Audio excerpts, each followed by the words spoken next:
As fragas do Eume forman un dos bosques atlánticos de ribeira mellor conservados de Europa.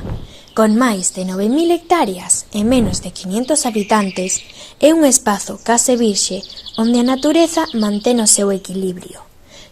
Hoxe acompañaremos a familia Ratoqueixo na súa excursión a este espazo natural, onde descubrirán e nos irán amosando a beleza, a historia e a vida que agocha este bosque único.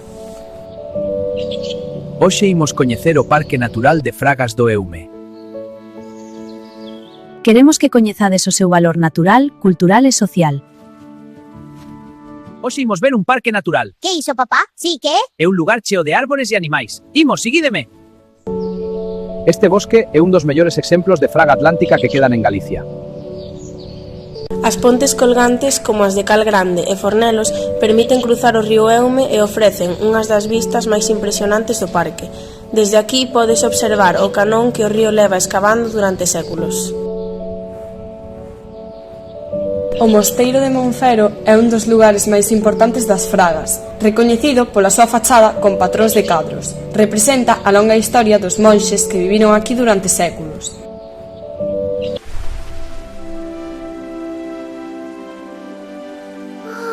As Fragas do Eume é un bosque moi verde e cheo de vida, onde a humidade constante fai que a vexetación medre con forza. As fervenzas caen entre as rochas, creando un son continuo e refrescante, mentres o río avanza entre árbores altas e sombras profundas. Fentos, musgos e ervas húmidas cobren o chan, completando unha paisaxe natural que transmite calma e movimento ao mesmo tempo.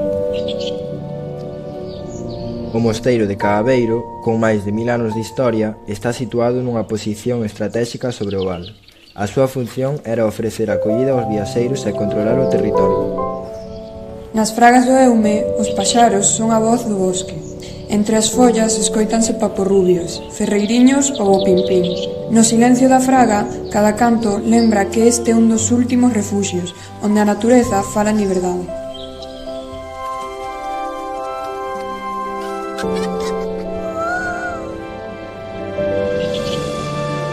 Estes lugares lembran a relación que houbo entre os monxes e a natureza. Sí, un legado impresionante. Mamá, que fermoso! Imos ver máis. Canto lixo! Debemos manter limpo o parque entre todos. Isto non se pode facer. Para coidar o parque hai que bañarse nas zonas permitidas. Aquí podemos? Sí, aquí podedes. Non se deben arrincar plantas. Hai que respectar os sendeiros e manter o silencio. Se todos respetamos estas normas, o parque seguirá sendo un tesouro. Imos coidar das fragas rapaces.